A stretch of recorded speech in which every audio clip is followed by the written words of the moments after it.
Hi everyone, this week the video is all about module popularity.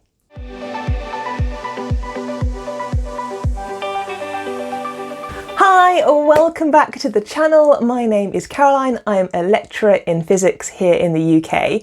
And last week I went to a meeting at my university that was designed to let the second years see their third year module choices. So I'm a tutor, I teach from the third year classes, so obviously I had to attend and to see whether students might be interested in taking my module next year. I'd not been to one of these events before. I've taught the first years, I've taught master's students, I've done final year projects, but these are the first couple of years where I've had actually a module in the final year of a bachelor's programme. And it was quite interesting going along to one of these meetings. It's a bit like a module popularity contest.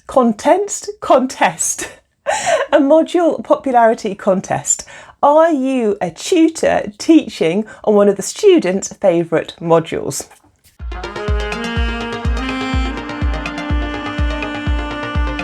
Now, the event was really well organised, it was good fun, and there were quite a few academics present there who all teach on these final year courses. And, you know, some of us have been allocated our class, some of us get to teach their favourite class. You know, it can be a little bit, not random at universities, but you might not get to teach your favourite class straight away. You know, sometimes you'll be asked to teach something that maybe is not maybe your favourite thing in the world to teach.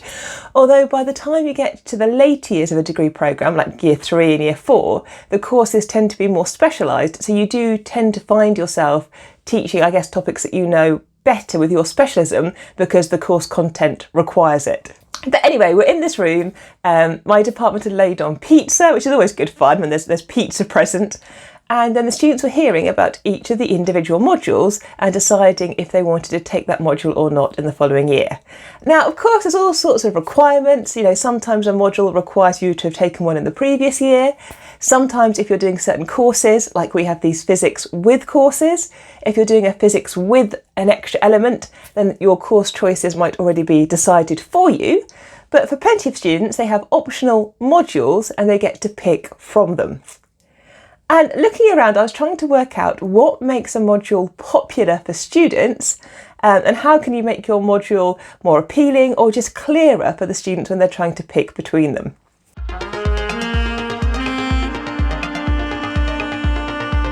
Up first then, I think that one thing that does matter to students is the assessment structure for a particular module. So I know some students will lean towards coursework-facing modules, while some will prefer to do exam-based modules. Especially when you get to those later years of your degree, you know how best you perform, you know whether you prefer to sit in an exam hall and get an exam done, you know whether you like to focus your time onto coursework. I think we've been in hybrid learning for quite a few years now, and so exams are going back to being in the exam hall. You know, online exams are fading away, and the majority of assessments at university for the exam format are back under exam hall conditions. And I know for some students that will be not appealing in the slightest, and they would rather go for the coursework-based options. So I think students do look at modules, and I think for some of them it is really important, the mode of assessment. And so as a course tutor, you might not get much flexibility on that. You might not be able to change whether you have to examine via like a multiple choice test, an essay paper, a report. You may get some flexibility, but maybe, you know, not too much. So I think all you can really do is articulate to the students the assessment structure of your module. I know that classes really value that, you know, knowing upfront what they have to do, what pieces of work they have to undertake in order to kind of effectively pass that module. I think students like to know that as early as possible in the module selection process.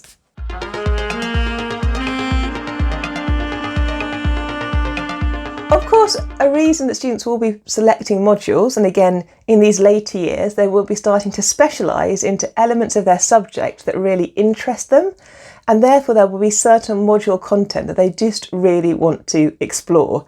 So you may be teaching the content that's super popular, you know. People sometimes want to really understand and explore general relativity or nuclear astrophysics or advanced theoretical physics.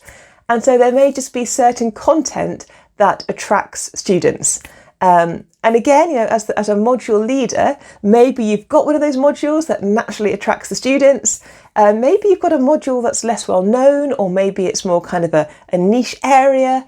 And so maybe you'll just attract a fewer number of students to that module, just simply because that content is either focused or specific, or has a less broad appeal, which is a bad way of saying it. But yes, not as much appeal as other modules. And again, I don't think you can do much about that. You can just engage with the students, explain what the content is. I think it can help if you as the tutor can explain why you're passionate about teaching that content, which is much easier if you've been given a module that you truly are passionate to teach. But if you have got a module that you are really enthusiastic about, you really think it adds value to the degree programme, your enthusiasm, your kind of natural appetite to want to teach that module can transfer across to the students and make it a more attractive module to pick.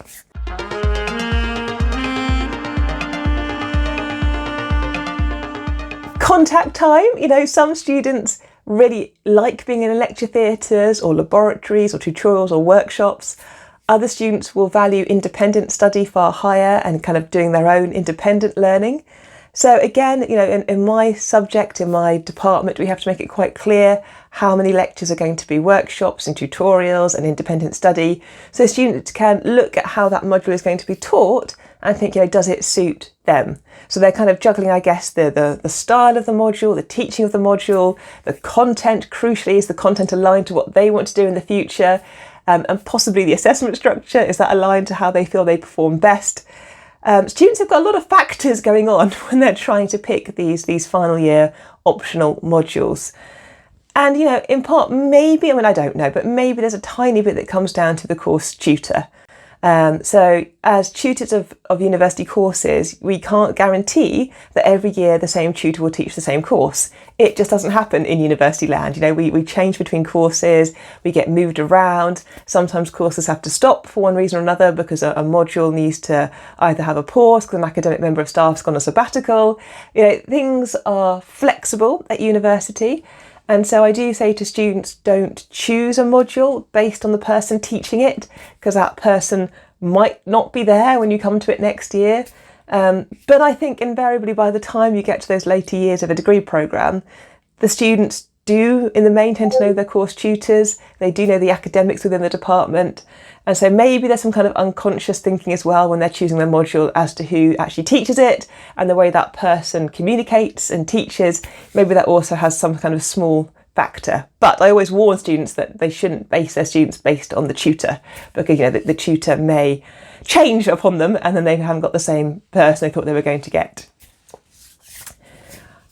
And I guess it's really lovely as a course tutor if you think you're teaching, or you're teaching one of the popular modules. If you look out into your lecture theatre and a large fraction of the year have selected your module, then that's very flattering, or you think that's a really good thing because they like that module content. It does mean you're going to get more marking. So the more students you have on your courses, the more our marking load does increase. And also, I don't think we should use the metric of how many students are on our courses as to how useful or valuable or successful a particular course is.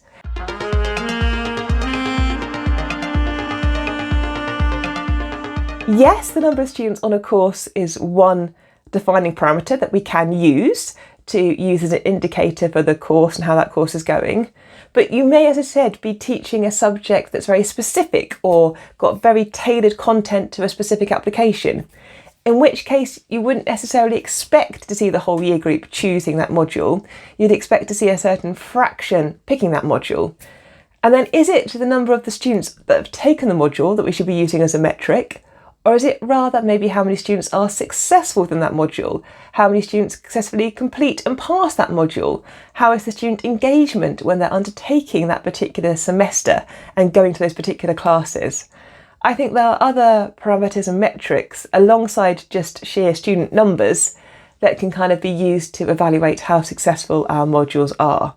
And that module evaluation I will talk about in a future video.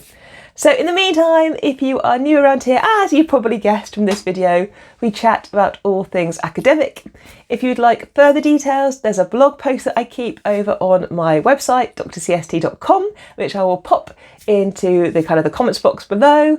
There's also links to various bits and pieces, so talks and even fun t-shirts that you can buy related to academia. So do check it out. If you are new around here, do think about hitting subscribe. It's a totally free channel where we talk all things university. And if you've left me a comment, thank you so much. I love reading them. Please do keep leaving me your comments. I hope you have a really good week. We're getting towards the end of semester now. So if you're taking exams, good luck. If you're getting ready to mark exams, good luck. And I will see you next Monday for another academic video. Bye.